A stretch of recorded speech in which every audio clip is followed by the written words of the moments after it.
Hey, Jeff Vita here with the Kung Fu Driving Podcast. We're coming to you today with a very special episode. As any of you martial arts film fans know, Mortal Kombat 2 is releasing this week in theaters, and I have on the show the fight coordinators for the film, Michael LEHR and Malay Kim. Malay, Michael, how are you? Good to see you guys again. What's going on, How's Jeff? it going, dude? It's good to have you guys back. How is everything going? I've seen lots of clips of you guys enjoying the premiere. What is the reception that you guys have gotten for Mortal Kombat 2 so far? On both ends, like amazing. From the fans, the audience, and the cast and crew themselves. It's been it feels like for me 100% like everyone's in it. Yeah, it seems like the consensus so far is that everyone's very, very happy with it, and that it's going to be like kind of the first big blockbuster we get for the summer season here. So, which was the plan for the movie all along. That's why it shifted from October to May, is to kind of blast off the blockbuster season. So, it looks like it's going to do exactly that. And yeah, we're super stoked. We had a blast at Yeah, the premiere. So.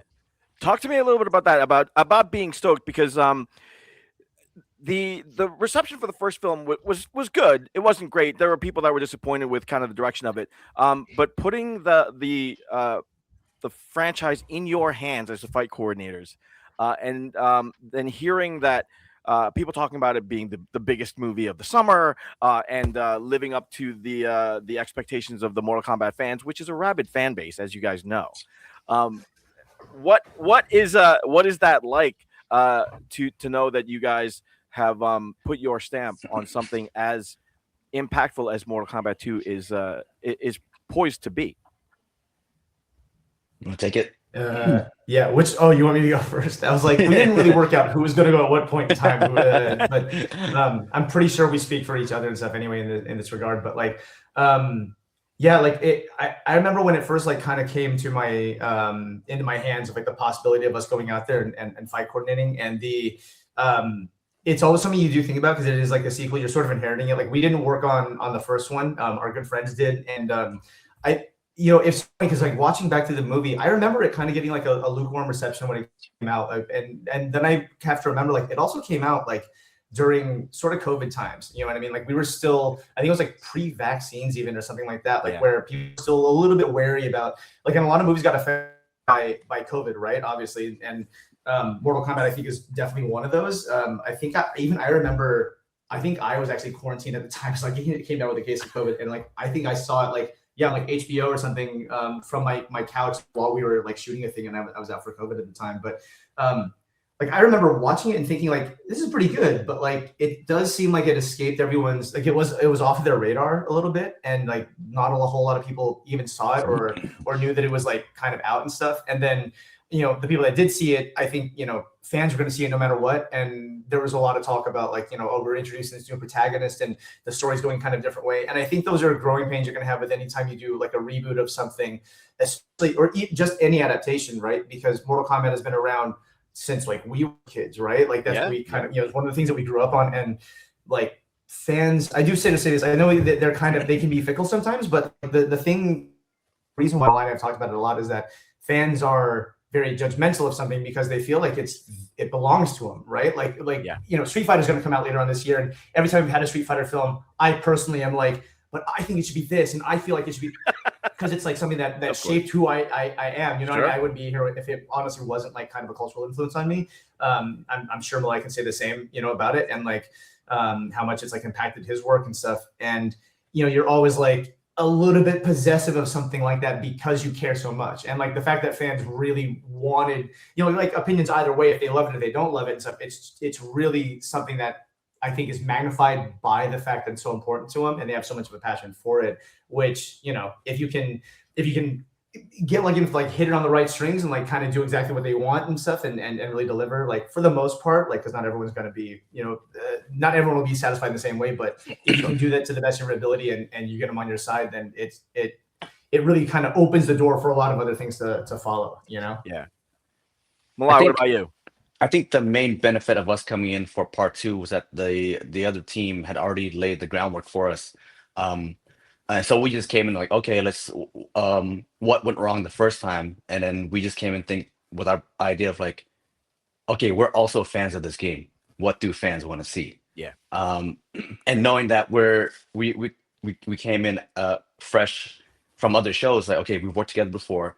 We know what we want. Luckily, we didn't have to worry so much about the narrative side of things. And as fans of the games, we knew what fans wanted to see in terms of fights, moves, even like just the camera angles we offered in our pre-visits. It's more or less an ode to ourselves, knowing that we're fans as well as what other people want to see. Cool.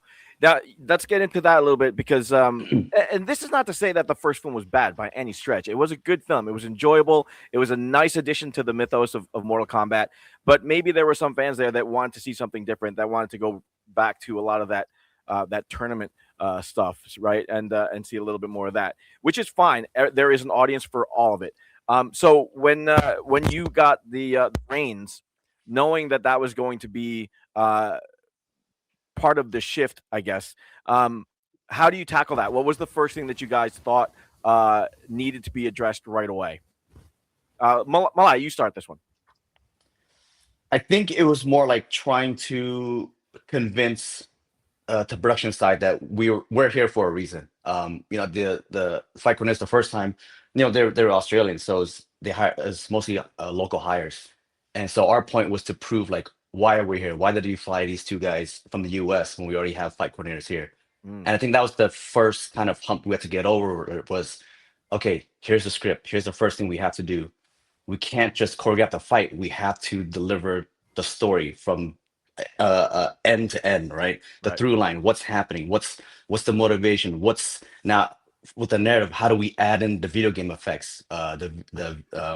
The moves, the fatalities, like it was such a big ask for us to deliver, and I think Mike can agree that I think we delivered for sure. Nice, Mike. Yeah, I think there's a lot of like we said before, there's a lot of expectations on it and stuff too, and like in both directions, like because one of the things of inheriting like a franchise that had this kind of mixed reviews on the reboot and stuff like that is it's like we're sort of trying to redeem it to a degree. Like we want to like obviously go bigger and better and stuff, but at the same time, like there's a lot of great stuff in that first one that we're like, okay, don't make the mistake of losing the things that they already did well. And like even if some of those things weren't necessarily like caught by certain people, right? Like only fans are going to catch certain things and stuff too. And like you're seeing it now, like with the I think the sequel coming out, that people are showing references that the first movie like had that not everyone like even caught and stuff too. Like you're like, yeah, oh, actually, like a lot of this like was way better than I think people's like nostalgia sort of like lends it to be, right? That nostalgia can go like in both ways, right? It can make something feel like it was better than it really was, or like not as good as it actually was. Like you watch it the second time and you go, oh, actually, I really loved, like, this is pretty good. Like, this is a great time. And sometimes context is the key for it, right? But like the things that always stay really the same for everything, not just like Mortal Kombat, but also like films that, Malay and I have worked on, or TV series that we worked on together and stuff too, is that it's always going to boil down to story. And we always have this discussion about like, sometimes fights can feel in TV shows or in media in general and stuff, or movies like that. It's sort of like the story takes a break and then we watch action, and then like that's a necessary part of the plot unfolding, and then the story can kind of resume. And by story, I mean like separate from plot, but like character development, the arc, like the tonal theme, and like how the story you're trying to tell is really the point you're trying to make, right? And the vision that's going to come across to deliver that point. And like early on when I read the script for Mortal Kombat 2, I was like, oh, it's in here. It's this story of, like these protagonists that really started one way. They go through a lot of like, all these trials and stuff, and come out on the other side as like kind of changed people and everything. And that's the core of every great story, right? It's like the hero of 1,000 faces. And the fact that you can always point to that and say, there should be some next developmental step in the character's arc that happens right here, and it's very important. And by the end of it, the fight should be the story, right? The story should actually be what's in the fight, and you're seeing them make these big character turns in the middle of it. Because we had like a huge task. We had something like initially in the draft that we had, there was like 27 fights that we had to like get choreographed and pre-visualized and stuff. And people may not know this and stuff when we're talking about these kinds of projects, but when even if you know what pre-visualization is, right? Like we're sort of pre-filming a sequence and like to show this is how the choreography would sell, this is the way we would try to tell the story through the action design and stuff. And that's a discussion we have. We had with Simon, with the director, with the producers, the cast, everyone gets involved, right? Our boss Kyle and everything. It's like they all have very, very good reasons to weigh in on it and stuff. And so we're essentially going to be an extension and a culmination of those discussions that they're all having and stuff, and bring what we can to it. But like every one of those will go through 4 to 7 versions potentially, right? So now you're taking 27 fights and saying, well, you're going to have like a first, a second, probably a fourth version of like some of these things because they're big character moments. I think one of them, we had like 7 versions of it, and then an additional version post SAG after strike that we ended up having to completely change and like redo like 2 scenes as a result. And those were big redos, but you know, you're going through this entire process with like limited time and everything. And the stuff you're going to hold on to is like, what is the actual story we're trying to tell within it? And as long as you're doing that, then like you're essentially on the right track, right? Yeah. For the most part and stuff. Then obviously like all the references to the game and everything else you have to do is, you know, for your own fan service and stuff to make sure that it's enjoyable by everybody as much as you can. Like that's a whole other layer of like the work process, you know? But yeah, right off the bat, we had to prove that like, this is ultimately what we're here to do. We're here to tell this story and like get this arc across. And we want to do that through our action design, right? So it doesn't feel like it stops. You have to watch a fight, it resumes. There's so many fights in here. They have to be an essential part of like the character development, just like a song would be in a musical or anything like that, you know, or a dance number. Like it shouldn't just be fluff. It really has to serve a deeper purpose. Oh yeah, of course. So talk to me a little bit about bringing you guys on board. Again, you mentioned that there was a team in place already for the first film. What was it about you guys that I guess required your touch to dress up Mortal Kombat 2? Well, they actually reached out to Mike first, and then he's like, oh man, I need someone to supplement the stuff that I'm going to be doing. So he's like, hey, Malay, you want to go to Mortal Kombat? I was like, hell yeah, I want to go. Who's going to say no? Yeah, no, that's totally true. Like, so initially, and obviously, like, I don't think I was even the first person they reached out to fight coordinate this. So the guys that did the first one, Chan Griffin and Anthony Rena, who were like the fight coordinators, they did all the previews and everything like that. And they have a whole team out there too. I'm not saying it's just those 2 guys, but they're essentially the Malay and the Mike of the Mortal Kombat 2021 reboot, right? They were unavailable at the time, you know, like one of them had just, you know, like, was like had family commitments. One of them had like, you know, other show commitments. And it's just, this is the way it kind of happens. Like a lot of times you'll be unable to work on a second project because in the meantime, you're trying to work on other stuff and the schedules just get bumped up. And so I think we're all kind of aware of who our replacements might be. So I'm sure as the names got passed around and stuff, like, you know, my name ended up in the hat, you know, from other more qualified people not being able to take the job and then just throwing my name in the hat. But once I landed on it, read the script and got to, you know, talk to the coordinator for the first time, talk to Kyle, I really started thinking like, this is going to be such an amazing thing. It's a real chance for us to do some really creative work and do something special with it and have a lot of fun. And I was really inspired already by the first movie. They had just such great moments. I remember seeing that first trailer when he like takes the blood and forms the icicle and like stab. You're like, dude, I wish I could think of stuff like that creative, and now they're giving us a chance to do it. You can't say no to that opportunity, right? Especially if it's a part of your childhood origin and stuff. You hopefully will. It's stressful because you have to honor it and stuff. But then, yeah, I know my skills and my choreography and like where, you know, the styles that I kind of have a really deep knowledge of and that I feel comfortable telling a story with.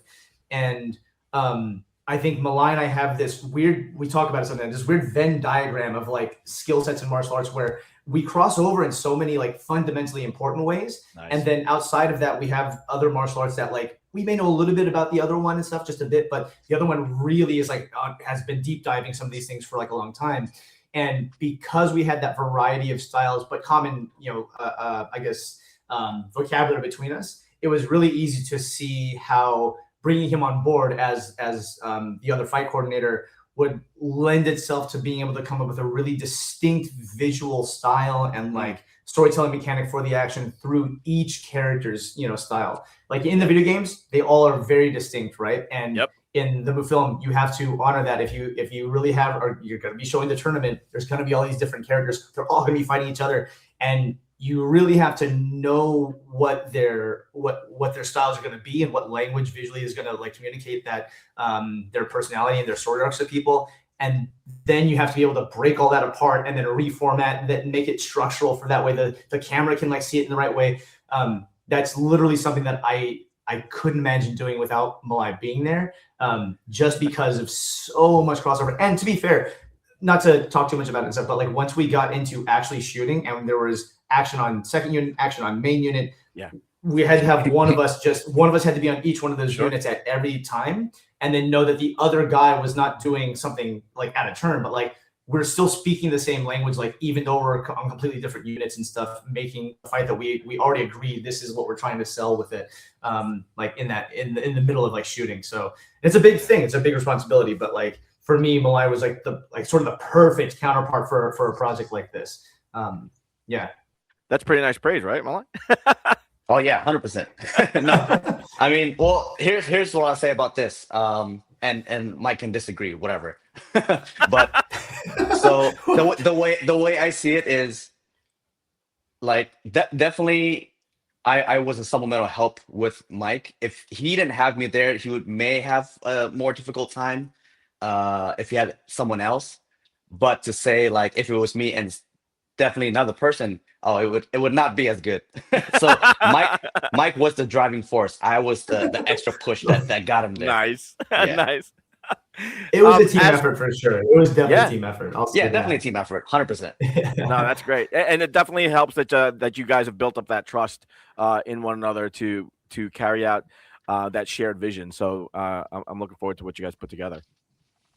Now, as fans of the game, as fans of the story that Mortal Kombat has already kind of cemented in culture, when you guys found out that you were going to work on this, how hard was it to rein in that kind of creative energy where you just wanted to do everything that you wanted to do forever since you were kids with this property? Oh man, that's a tough one. I think we just took each fights literally step by step. We went through the script, and we literally just sat down for maybe a couple of days on it. Even through the weekends, we just sit there and just like stare at the floor, and we just think about how do we tell this story through the fight. And that was sort of our process for every single fight. We'd spend a couple of days thinking about it. We'd get up and be like, Mike, come here, let me try this on you, or he'd do the same. And it just kind of snowballed into the final product. And the process just kind of lends itself. It's when you play the game so much, and then it's already kind of built in your library, right? Yeah. So there's the library of the game, and then there's the library of the stuff that you've done throughout the years, whether with each other or elsewhere. And then there's the other library of stuff that you've seen many times, right? So it's a collective idea of like, okay, how do I put this together? And it just sort of just kind of clicks. And then if I say something, Mike will jump in, oh yeah, that's a good idea. Then we'll add this, and it just kind of piles on. Yeah. 100%. I definitely think like, so part of it too is like we're always on like a deadline. You know what I mean? Like when we get the script, there's a document that go out with it has like a whole schedule, and so we kind of know what's coming up first and what's going to be later on in the thing. So then you can start planning around like we got to train our cast to do this, to do that. But I feel like I'm always of the mindset that like we always know that there's that technical aspect of like how much time you have to get something done, or like what limitations are going to be there. But ultimately, your job is to try and fit as much great stuff into such a small time frame and stuff, and just make sure that it's as good as it can possibly be, right? So we're always kind of like shooting for the stars, and then having to maybe get dialed back from it if like we don't have enough time or something. But ultimately, I think with those kinds of restrictions, you're finding creative ways of making those things happen because you want them to happen. You don't want to leave anything behind, but you're like, okay, well, where can we add this? Where can we do this? And like, when I say we did like a bajillion versions of everything, we did a billion different like references of stuff that we never even decided would be in there, but it's just a cool idea or a cool movement style. There's like a fight that we did with Jade where we were literally like, because your weapon is like a big gigantic green bow staff, and we're trying to show ways in which you can like interact with someone with the stick, and maybe not in a way that people have like seen before, but like swing it around and spin it off of other people, just all this other weird stuff. And there's just like, I think we would forget, we wouldn't reference stuff, so we'd forget it a million times and be like, oh, I have no idea what we just came up with, but I liked it, and now we have to rediscover it. But then we'd be like, okay, after like an hour of screwing around and like having that happen, you would set up the phone and be like, just reference it, just like, dude, before you do anything, just get your phone and reference it. We'd be like, yes, right, yeah, absolutely. You put it on there, and then there's just these long 30-minute stretch videos on and so on long of us like swinging the staff around, throwing it around, like getting hit in the head, like hitting each other with it, and to be like, oh god, I'm sorry, knocking over stuff. You're like, okay, but you're just doing the playground thing of like, what can we come up with that is like exciting and fun, or like something that like I would want to watch if I were one of the fans. And then you pick and choose and try to build that stuff in. You pick the best possible stuff, right? So I think like that natural filtering process of it is like a huge part of like creating anything, right? Any kind of like storytelling, because there's just things that you want to do that are like, dude, there's no way we're going to be able to do this. We are not going to be able to like actually set a guy on fire and have him go spinning through the air and kick this person. Bro, you could do it under another movie. We don't have the time for it right now. Yeah, 26 other fights that we got to like think about how to do. But then like, because we also have like a really strong team, like it's not like it's really never just like the fight coordinators, right? Like you are standing on the backs of everybody who's doing the actual like previews as the doubles and stuff, and everyone that's in there to help out. And like Kyle built a really strong team like down in Australia. Like those guys and gals were so good that like if we had an idea, it wasn't long before we were seeing a version of it starting to like work itself into reality, where we're like, oh dude, this is going to look dope. Let's try this. Like, let's actually use it here. And now it's just a matter of like deciding how to structure some of it and how to present it, how you're pitching that to your boss to make sure like, they understand like, oh, they said they wanted this moment in the story and stuff. Like, let's see if we can add that to it. And does this actually accomplish the thing that they're trying to get across? Because again, they were like, while we are trying to like serve their story that's coming from, they're also very supportive. Like, the director and producers really wanted us to kind of carry the torch in terms of creativity of like, hey, we know you guys are fans of the game. We know you know all this martial arts stuff and that you've done this before in terms of organizing the storytelling. You tell us like, show us what you think is like a really great thing. And they really wanted us to like have the freedom to do that, Yeah. Malay, I'll start this question with you. Obviously, I like martial arts films, martial arts cinema. So Mortal Kombat is right down my alley. When you have the cast that you worked with a lot of guys who had some skill, what was the most exciting part about being able to leverage some of their ability to bring some of your ideas to life? I think it was just like gaining their trust and vice versa. Some of the cast had zero martial arts training, some had a few, and some already like a former stunt guy, right? Some of these guys are they're knowledgeable in their area and they know where they're not knowledgeable in. And just bridging that trust between Mike, myself, and them allowed them to just fully understand what I'm giving you is 100% the truth of the note. Mike might give you differently, but our end goal is to get you into the position where you're going to be comfortable, you're going to look good, and everyone's going to be safe. Yeah. And Mike was busy. So during shooting, editing of the videos, we were also in between training the actors. And because Mike was more busy editing after we wrapped, he'd go home, he'd be on a laptop, just like boom, pushing out edits. And and that freed up my time. So I offered my free time to actually I hit up the cast like, hey, if you guys are down to train, I'm gonna use up my free time to just work with you guys. Whatever you want, just hit me up. I'll meet you guys in the gym and we'll work on something. And so just building that rapport, really just earning the trust. Nice. Mike, what about you?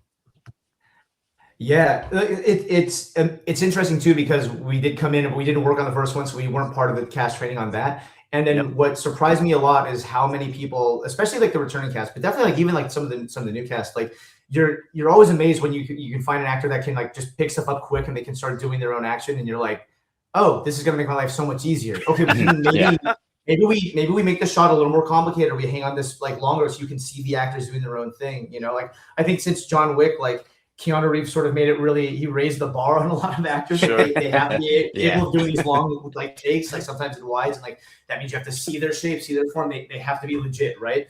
And that torch has been passed on to every action movie I think since like 2014, and something like but like what's great about this, that's a little bit of a throwback to the stuff that we came up on. Like if you watch Jackie Chan and like any of his movies, like the point of that is you're seeing someone actually doing the thing and like proving that it can be done by a human. And his performance is like, that's why it's hard for me anyhow personally to like imagine him being like these certain characters. I just always remember him. Like I just remember Jackie, and he's just he's so good, right? And it just blows your mind, right? So when you're seeing these actors pull this stuff up, I was surprised how many of them could actually do it. And then for some of the new cast, like I would say the real one that kind of like blew my mind kind of off the bat just from day one was like I'd worked with Martin Ford on Fast 9, and knew he could move really well, and like on that movie we actually had him come in. He wanted to like do some of that previous work and stuff as well, and like so like we've shot previews with him just to know like, hey, if you're shooting this guy, you kind of have to frame it this way, otherwise you literally can't see him. He's so muscular, right? He takes such real estate, and like so I knew he was good. I knew he was like comfortable doing all of his own action and everything. And then when we put him into the armor, I think for Shao Kahn, like I think that was one thing that Malay and I agreed on really early, was that with our bosses and stuff, that like Shao Kahn shouldn't move like just a big slow guy. Like the point is in the game, like why is he so hard? It's like because he fights as if he's like another Liu Kang. Like he's super fast, but everything he does is like 60% of your life bar like gone in one hit. Like he's just TODing everybody, right? And that's why you're slamming tokens in, like yelling at the screen and stuff while you're trying to hit all your moves. And like to see Martin come in and actually be able to wear all the armor, all the stuff, and like have the hammer, and he's like under like 50 pounds or something of like latex and stuff too. It's like he's been up since like 5 in the morning, 4 in the morning, like just getting makeup put on for us to start by like 7 o'clock or 8 o'clock. And then like he comes out and like he really is this massive gargantuan like Shao Kahn. Like it's him in the flesh. Like you're seeing him and he's intimidating. And then he moves, he's light on his feet, his footwork is good. He knows how to sell it for camera.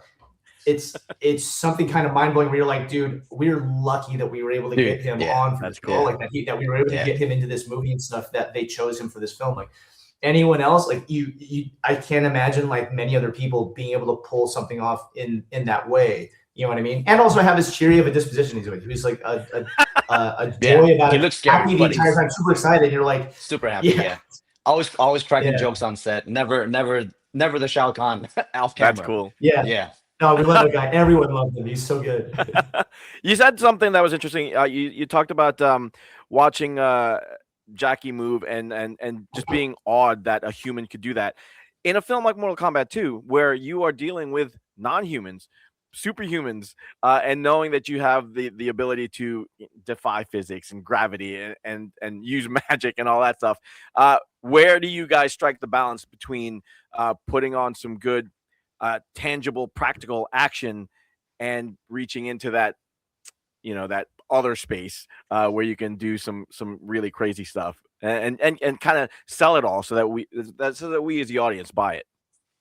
I think the main thing that we were looking at specifically was like we'd go back and like we look at the moves from the video games, like 1 through 11. Like we'd spend hours just brushing through them, and then we knew like people would expect specific moves, right? Yeah. Like, okay, we know he has that move. We know she has that specific move that she does with her fans, or Jade has this move to staff. Like, but what can we do differently?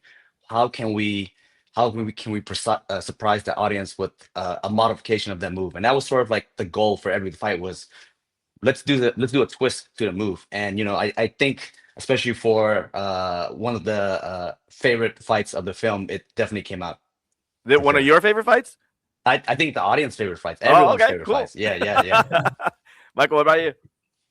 Yeah, no, that's all true. Like a lot of their martial arts, we also like we took it from like real martial arts as much as we could, right? It's like what would a real martial artist do in the situation if they had the ability to do this? It's like I think we've thought about that too. Like if I was this good, could I pull off this sort of thing, right? And that you just train yourself, you train your ass off to see if like, can I actually do that? Can I pull that off and stuff? And that's how you kind of try to exceed your boundaries, right? It's just the way it naturally goes. Like with humans, I think we love trying to push past those things. And so that's kind of the stories. You're seeing people who have access to those abilities and then just go like, well, how would that really work? And so like I said, you have a base of the moves that are actually from the game, which they were very the filmmakers were very conscious of, like, hey, we want that to be in there. We want this to be an homage to all the stuff from the fans. And you're like, okay, well, everyone can teleport, so you can't just do that, because I would just do that all the time. I just teleport. Yeah. I would teleport right now to the fridge and then just come back with like another. Yeah.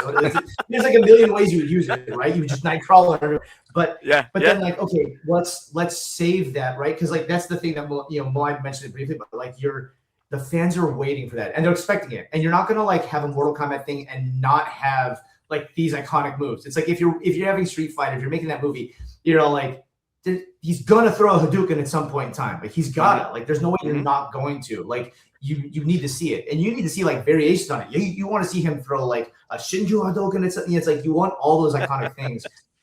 But now, because you know that it has to be in this movie, well, now you have to justify it and make it feel like grounded and credible and real, right? To a degree, like real in the sense that like, sure. If I'm in this world, I believe that this stuff could happen and that this is how it's going to go.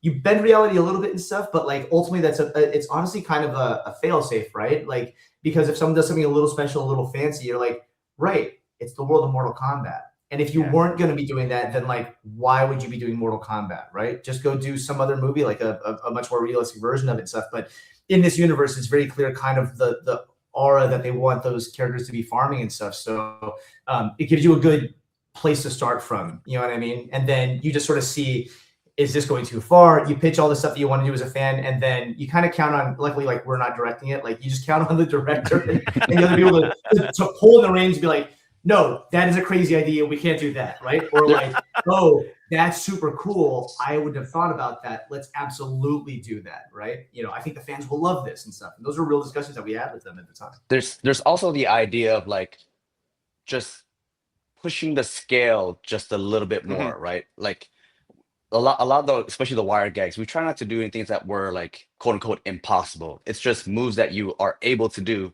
but now how would it look like with an assist? Like we have like just a attack off the wall, like a simple, she runs up, she jumps off the wall and she does a kick. But how do we amplify that? How do we make that more groundbreaking than just a regular, oh, jump off the wall and kick, right? So that's kind of our goal with each of the wire games, is just give it a little extra lift, get an extra little something just to give it more flavor. Give you the guys a shout out that aren't the faces that you see on the screen. Some of your stunt doubles. Talk to me about what went into getting the right guys for the gig, and making sure that one, you kept the actor safe, but two, you had the right guys in place to really sell that action, really make it as faithful to Mortal Kombat as we remember it anyway. I mean, actually, Kyle had already built the team since part 1, and we used a lot of the same guys. Cool. And we came in knowing that, okay, if Kyle can trust us to design the fights, we're gonna trust him and his team. And so we put all our eggs in one basket. We're like, okay, this is the double. Let's see what you got. We're gonna give you a bunch of hard stuff to do, and we're gonna make sure that you're able to pull it off as safely as possible, but still look super dope. Yeah. The only tricky ones, like I think we had Adeline Rudolph, who played Katana. You know, 5'9", tall Asian female. How many Asian doubles are you gonna find? So you know, we lucked out. When she fights Shao Kahn, who is massive, right? Who's Martin Ford, our massive 6'6", almost 300-some pound dude. Like, how do we find a double to match him? What the heck? How do we do this, right? But luckily, we ran it by with, I think, the VFX team. We were like, okay, what if we scale our doubles? What if we get a double for Katana, who's just a tiny smaller than her, and a double for Shao Kahn, who's smaller than him? And we did a VFX test, or they did a VFX test where they scaled them up to match the actual actors, and I think that played out really well. Yeah, Mike, what about you, man? That was such a crazy thing to think about doing, because we basically had to have you're getting these people who are very, very tall, they're wearing all this armor and stuff, and then to have someone double them, like, who's going to double Martin Ford? Like, there's nobody, right? It's like there's just, but we did have a double. You know, Ben Seamer like doubled him and stuff, and he had been on the team earlier and stuff before. He'd worked on a bunch of other things. He's actually also Kano's double in that film. Almost all of the doubles that we had on were more than one double, which is wild. And that's just because there was so much stuff that we had to do, and we had to kind of keep constantly like using people here and there. Like I doubled at one point. Malay's in like several of the bits of the previs and stuff too. It's just you have the resource that you have and stuff, and you kind of make them work. But it's actually it's wild. Like in order to do that, we had to do 2 different sets of doubles, like scale everything. But then that becomes a wild scheduling thing. We're like, can this person are they not on main unit? Are they available for the second unit? Because now you're kind of like doubling up on your schedule a little bit with certain people and like trying to make it all work. But like again, like a lot of those doubles were already in place. Like they were the same people that doubled, like, you know, Tyson Tran, who doubled Liu Kang in the first one. He'd already like not only like performed in the role and kind of like knew mostly what to expect and stuff from it, what kind of fights they were going to be, because he really understood like a style and a character they'd established already. But he had a great relationship with his actor already. You know, it's like, and they were able, like, he could predict kind of like how he was going to do stuff, you know, ahead of time, and you know, how to start kind of changing his body to like get the moves down. But then also like Ludi's incredibly buff. Is just I don't know how he's so muscular because he literally has to be the like mini SHAO KHAN. And that's the thing.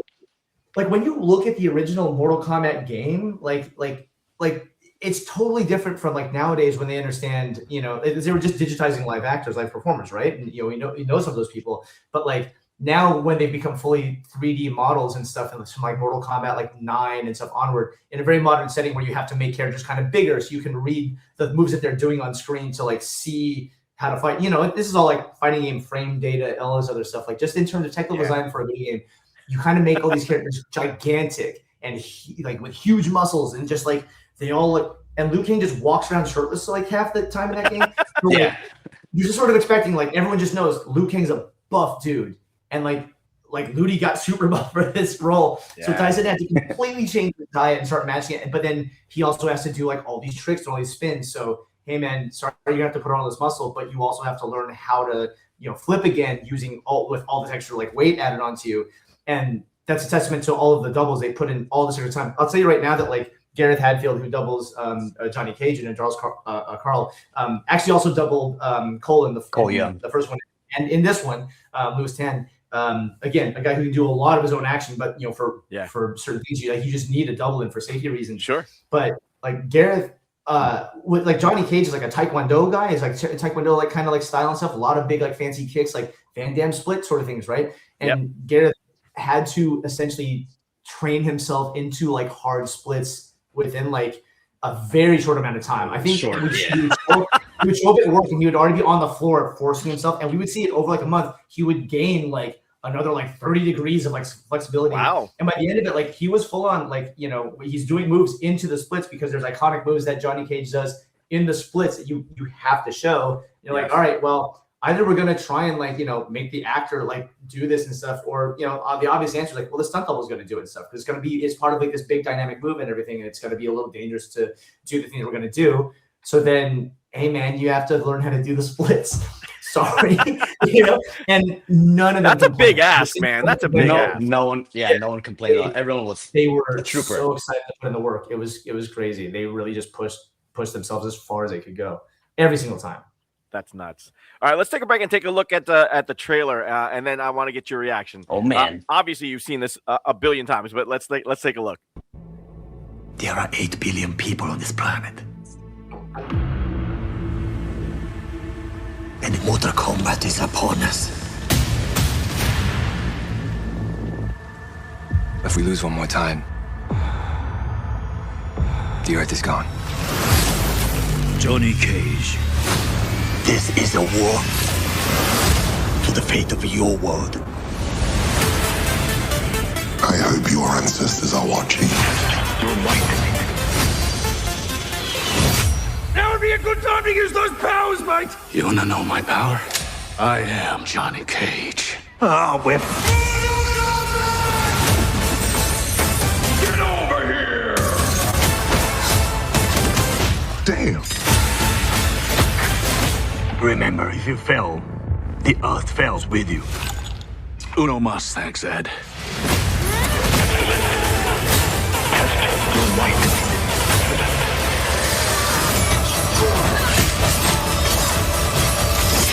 Sub-Zero. I am reborn.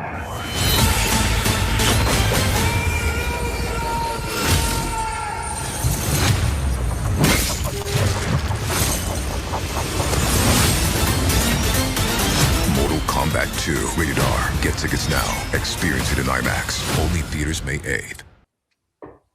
Yeah, come on. 6 more days. I want to watch it again. I want to go see. It makes me actually want to watch it again, man.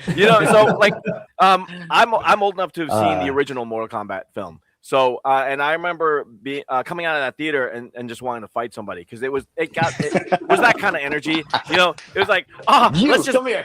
Yeah, exactly. Get over here. Let's just fight. I don't care. But a trailer like that kind of ignites those same kind of feelings. Like it's just energy. There's humor. Hiroyuki Sanada just looks awesome in anything that he does. But man, he looks so cool in all this. And then of course the characters look amazing. And there's all of this. There's weapons and there's action going on. What is your initial reaction about after seeing that again knowing that it's only 4 days away. Mike, let's start with you. Man, it's hype. I remember when the first trailer dropped, like back in August of last year, and I was super hype. And then they delayed everything, and or pushed it rather. And then like we got another trailer, and I was like, oh, and that one's good too, and it's a totally different vibe to the trailer. And like this one, I'm like, how do you do like a third trailer and stuff for this thing? Like they kind of covered the cool dope action, and they covered like the really like emotional story kind of like element thing. Excuse me. And then the third one drops, and they just let loose with the actual techno syndrome theme, and you're like, oh yeah, I didn't know it could get doper. I didn't know there was still stuff that I was like, I can't believe I forgot that like that theme exists, and they're fully embracing like like a new remix of it and stuff. You like Ed Boon is a cameo in it. I'm like, yeah, dude, yeah. like if like I can't imagine what it would be like. I mean, like we were sitting this thing like to bear in mind that we started this project like back in like 2022. Like involvement was like in like 2022 when I first read the script, like late that year. I was working on like this show called Brother Stunt at the time, and I was on set when I got the script and started looking through it. And then like we finished it in like early 24, like February of 2024, and it's been over 2 years now, like kind of waiting to see it. So we're like, dude, I just know so much about this movie, and we were a part of so much of it, like seeing it all happen. Oh wow! To get hype about that, like I can't imagine to be a fan sort of seeing this and not knowing anything about it until like they see trailer is like, yeah, I think I kind of want to go fight someone now. I just watched the trailer. I want to walk outside and start a kung fu battle with somebody. You know what I mean? Yeah. Malai, he wants to fight you, so go. All right, let's go. All right, we'll be back. Now, Malai, what about you? What are your initial reactions? My excitement comes from the release. I want people to fully enjoy this, because we went to the premiere. What's it, last Monday, right? The fans premiere. Yeah, and that was the first time we had ever seen it, and we're That's like, holy crazy crap, that it's been that long. I mean, the cast, a number of the cast I've seen like the unfinished version, and I believe they also saw maybe the director's cut. But this is the first time that we've ever seen it. I was like, holy crap, this is much bigger than I remembered, even though we were part of it. And every time we see the trailer, we're like, damn, I just can't wait for everyone else to just pack the theaters, come out, and everyone fighting each other. You know what I mean? Yeah, Everyone get over here and fight each other. Let's go. Now, when you guys were sitting through that premiere for the first time, after seeing it fully fleshed out for the very first time, were you guys sitting there sweating bullets? I don't know. I was like so excited for it to happen, because like to be fair, like the hype building up to it, like this past, like especially like the last like few months and stuff, the reception seems to be like really big, and it's wild because after coming off the first one with like kind of like mixed expectations about what to see, if you were you heard what the critics said, heard what the fans said and stuff, you'd be like, I don't know, it sounds like it's like there's a lot of good stuff, but then like some people aren't happy with it, and then to see this where everyone's kind of like, yo, this movie's sick, you got to check it out. Like that's a really good sign. So like I think I walked in really already kind of proud of what we did, and to be fair, so like sorry, I say it a lot, but like when we were finishing up on the project, and Malai and I had been a part of all of this, like we sort of knew they followed us because such a part of the story in the beginning in terms of crafting everything and the fights with the director, like with all those notes of like what they wanted to see in it, and like kind of having their approval early on. As we made the movie, like we were also like putting a lot of this footage together and stuff and seeing how this movie was going to turn out. We're like, this is like essentially what our vision was for a lot of this action all along. Like it's really like it's something that we poured our hearts into, and we're seeing them actually honor that and respect it and follow through on it. And once we were seeing the movie, I'm like, yo, it's a 50-50, I guess. Like it maybe not even that much. Like I feel like I walked in going, people are probably almost definitely going to get hyped about this moment. Like I just knew there's a laundry list of stuff from like some dude is gonna like turn to like his friends and be like, yo, hang on, this is why that was so cool. Let me explain Mortal Kombat Lord and why this moment is important that they included that. I can't believe they referenced this. Like we were starting to hear those reactions in the crowd that we saw it with, because we're like those were all fans of the original game and of the series. And I was like, I think I turned around. No, I probably didn't see me because it was dark and stuff, but I turned around at one point in the theater. I was hoping I would like lock eyes with them and be all like, oh man, we did it. Like they're the stuff that we wanted them to love. They're actually like loving it in the moment we're seeing it happen. I'm like, dude, it felt like we actually like we accomplished the goal that we set out to. You know what I mean? It was like cool, super heartwarming, but I was like, I'd be surprised if it didn't land to a degree, because I so much already. Nice. Side note, so I didn't hear about the premiere until Friday. I don't know when you heard, but I heard I from literally told it to Mikey. you like the moment, like Yeah. like 5 minutes after So- I heard about it, I told Malak. I think I had lunch with Ludi a couple months ago, and he mentioned there being a fans premiere, but we had no idea when it was going to happen. And then I was kind of, oh, I guess it's not happening. And then all of a sudden, I get a text from Mike. He's like, "Hey, did you hear about the fans premiere?" I was like, "What fans premiere? When is it?" And it was that Monday. So they were able to get us last minute tickets, and then I think you sat in like the middle row. The middle row of the theater. I sat in the far back. So we're like far apart from each other. Wait, why did So they have to get you guys last minute tickets? What the hell is that about? I think I have no idea, because I think it was some kind of like influencer event, honestly, or it's like for like fans event. It was kind of like a special like screening premiere thing. It was like a bigger deal than I thought it was. And like it's actually like full disclosure, this is the first time I've actually ever been to a premiere, like for a thing that I've been in and stuff. That wasn't just for like cast and crew or something like that, like a little screening. So this was like a kind of a real big first dealio. And like, yeah, the energy for it was like super cool. It was like really fun. But yeah, thanks to Ludi for helping us out and stuff, because he was the one who like asked like, oh, are we going to see you there? You know what I mean? Because like we keep in touch and everything after that. We're like, what premiere? And he's all like, oh, let me see if I can help you out and stuff. That's funny. And put a word in there to make it happen. But it was fun. But to answer your question, I went in like fully confident, not to pat ourselves in the back, but no, please. I went in there fully confident, like people were gonna love this. Awesome. Just from the screen test that we've heard about already and the trailer reactions. You're never supposed to overhype yourself or sell a product too high, because when you set such a high expectations, and then it doesn't reach it, you sort of have like that little fall, like, oh man, I guess it was good, but it wasn't as good as I thought. But 100%, I was just like, this is gonna be the dopest thing ever, and man, the reaction speaks loudly. Yeah. Now, despite the buzz. Go ahead, Mike. Go ahead. No. It's just like, but like, yeah, you definitely. I can speak to Malay's confidence at least, though, because like we know that we're big fans of it and stuff, and so like we're kind of trying to impress like people like ourselves. You know what I mean? And then like when we would watch it, it's like I would get emotional like some of the action that we like made, like the way the story unfolds, and I'd be like, oh man, like this is. I would want someone to make something like this, like putting so much of their heart into it. For me, is a thing. Like I don't know if you watch like Sonic or the Mario movies, but like, dude, we've been playing those since I was like a kid, and like we just saw Mario Galaxy. I thought that script was even like, it felt a little like it was like a generic sequel sort of thing in some ways, but like the nostalgia for it rang so true, and like I don't know, it's weird. I'm not trying to trash or anything, but like if it like wasn't for the Easter eggs, it's like the Easter eggs alone just made me enjoy that movie, right? Yeah. Just out of fan service alone, I'm like, I don't care if the script was good or bad. I honestly didn't even really notice it as much as I noticed that someone put this stuff in there for me to be a fan of and be happy that someone was looking out for me as a fan, Yeah. What's great, just in talking to you guys, you're so obviously fans of the franchise, and you have so much love for the characters and what Mortal Kombat means to us fans. Was there are there Easter eggs that only the deep cut fans are going to get that you put in there specifically for us?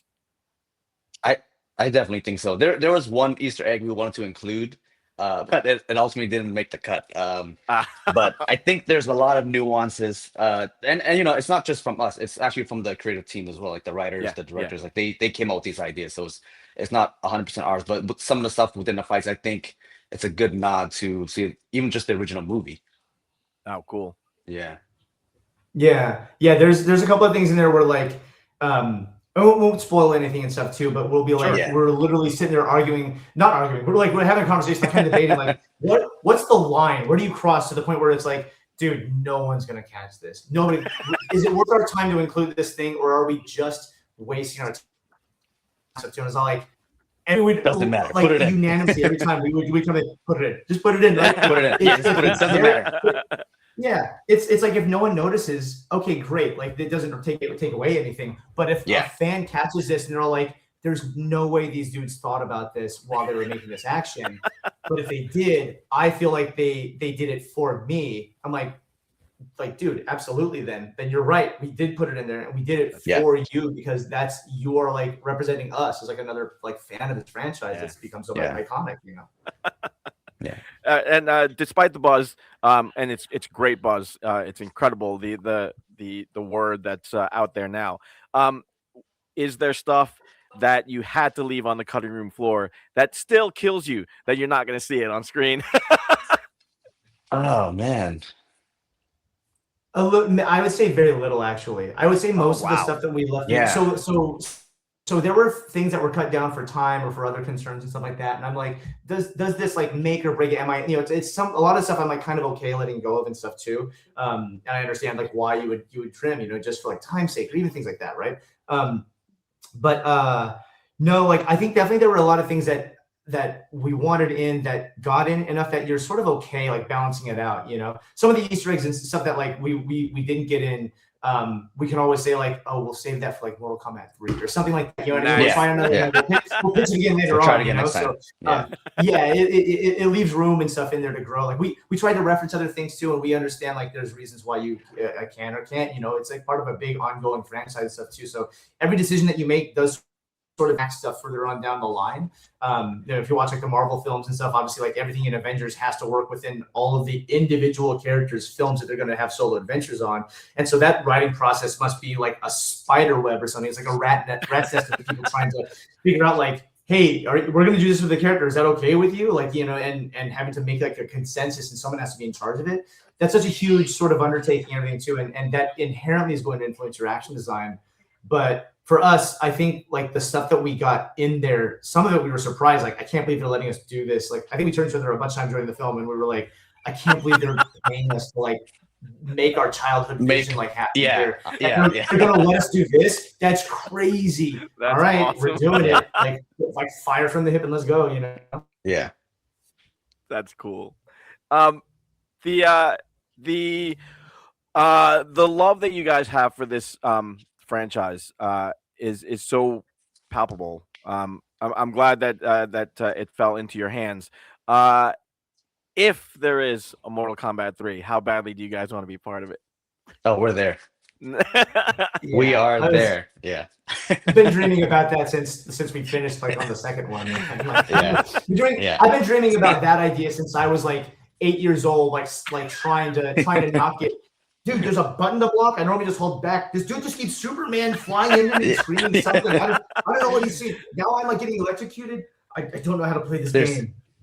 There's so much on the table, so much that we left on the table that we definitely want to bring back for the third one. It's nice. We're just gonna keep piling it on. Just make it a fans film. Yeah. Yeah, I think that's a fun thing too about like because I also don't know if people realize Malay actually worked on the video game on Mortal Kombat 1, which the trailer for that came out while we were shooting previously on like we were still and stuff for the film of MK2, which is it's going to be a whole bunch of weird naming conventions if they continue that line of that reboot on the video game side. But we even made that joke. We got confused ourselves.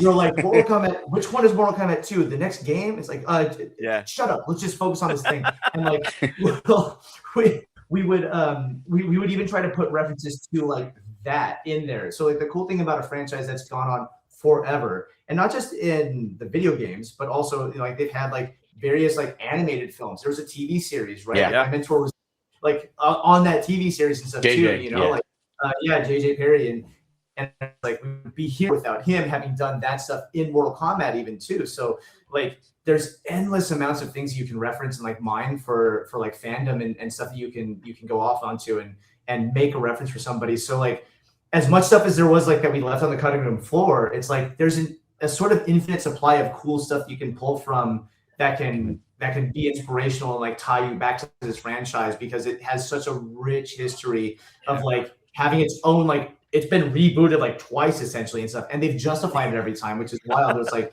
we sat there like in the middle of making this movie, we're like, man, if I were to think about what MK3's plot would be, it'd be this. And all of a sudden you're just like nerds making fan fiction in your head because you're like excited about the thing you're working on, right? That's like I feel like I'm like 12 years old again, you know? And that's like the feeling that I want to get from every movie basically is like that sense of wonder and adventure, you know?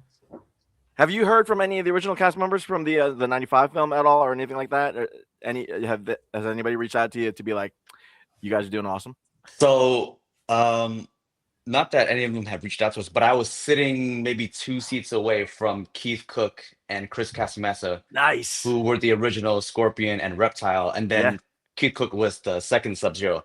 And I was just like, "Holy crap, it's them! Do I say something? Yeah. No, I'll just leave them alone. Let them enjoy the movie." And then after the movie happened, then I introduced myself. It's like, "Sirs, you guys are legend. Da, da, da, da. I'm a That's fan awesome. of you guys. Thank you for paving the way for myself and my partner." I pointed way down to the seat way in front of me. He's like, "That's my partner over there. That's Michael there." Yeah, and they were Cool. they were very happy to see where the film had went. Yeah, that's cool. They've both been on the show, and I've talked to them about the legacy of Mortal Kombat being passed down, and they've been on board with it. They're saying that it's going to be reinvented for new generations all the time as long as people are interested. I'm sure that they're pleased at what you guys did with it. So it's amazing. Tell the audience where they can find more of you guys and what you guys have lined up next. Michael, let's start with you first. Oh, I mean, just find me on social. Like I stick into the shadows a lot. No one really ever knows what I'm doing or talks to me and stuff, and I don't post a whole lot. But there it is. It's Art of Legitsu. Just the technique of being legit, right? Just try to be as legit as you can, like no matter what you do, and that's the easy way to remember it. Yeah, just hit me up there. Just follow me or whatever, or DM me there, and I'll be like, "Hey, how's it going? Let's chat about stuff that I can say without violating an NDA." Yeah. Well, what do you got working on? What do you have coming up? Obviously, once this hits, there's going to be a lot of knocks on your door, I'm sure. So we'll see. I mean, I think like the truth is that we're all sort of secretly hoping that Mortal Kombat 3 will call us any moment. You know what I mean? Just like it really is a thing that we're I think fantasizing about since we wrapped on the show. Like because we had such a great time, working not only in the beautiful Gold Coast, Australia, but also like with Kyle Gardner and his team, with Jade and Damo and like all those guys, all the doubles. Like it was a really, really good family. I really had a lot of fun, and those people mean a lot to me, just, outside of work and stuff too, but just as fellow humans and stuff. They're all lovely. And the chance to work with them all again on something that's super big and fun, where we get to make all this creative, nerdy stuff together. Like, man, I don't know what exactly is coming next, but I would absolutely hope that that is one of the calls. But in the meantime, actually, I think I have a thing from this is Mike and Nick and Alice. That's on Hulu. I worked on that show that it also just came out, and then that's on Hulu. You can watch Vince Vaughn, James Marsden, Aza Gonzalez. Really, really fun, wonderful movie. That's super fun. Go check that out on Hulu. And then later on, at some point in time, I just wrapped up work on a series for an Extraction spinoff. I worked on the first film and stuff. So one of my other mentors and good friends, Justin Yu and Travis Wong, they brought me out to work on that for an episode. And so I got to be a part of another epic action sequence and stuff for an epic action series. So check that out when that drops on Netflix, whenever it happens. Awesome. But that's what's going on with me for right now. An Extraction, was it you that did the bullet to the head drop shot? Was that you? Which one was that? It was a guy in probably armor. not me if someone else did.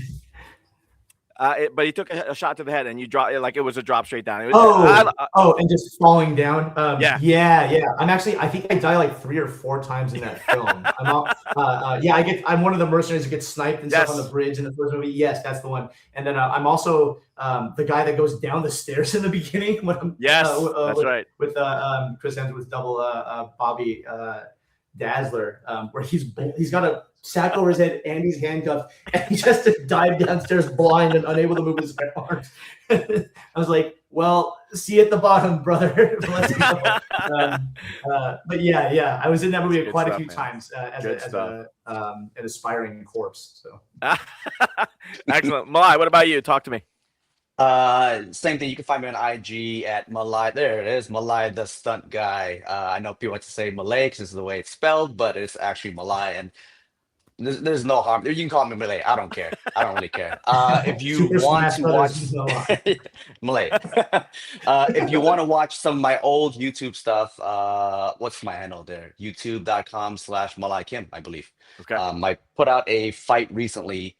I won't say recently. I think it was last year. It was an homage to Brad Allen and Jackie Chan's gorgeous fight, and I did with 2 ladies. They were great. In terms of something coming up same as Mike. We're just praying to get that call for MK3. In the meantime, Man on Fire just came out yesterday. Was it yesterday? No, like 3 days ago on Netflix. I was flown out to Mexico City to help design the fights for that. And then I think in August, I helped design the fights for The Adventures of Cliff Booth, so the sequel to Once Upon a Time in Hollywood. I think Nice. that would also be on Netflix. Very cool. Awesome. Congratulations, guys. Mortal Kombat 2 looks like it's going to be incredible. I know you guys are super proud of it. Let's go. Super hyped. Let's go. May 8th, it's going to be everywhere. And in short order, you're going to be way too big to come on this show. So I'm glad I got you now. No. We'll come back all the time, man. You kidding me? Yeah. We love it. Malay, Mike, thank you so much for stopping by. Again, best of luck with the film. Best of luck with everything you got coming on after that. But anytime you want to chop it up about Mortal Kombat video games and nerdy stuff, come on. Nerd it out. Let's do it up. Let's do it. Brother. Thank you so much, man. All right. Thank you so much, Thank you so guys. much. Catch you next Take time. it easy. Best of luck. Peace. Get over here.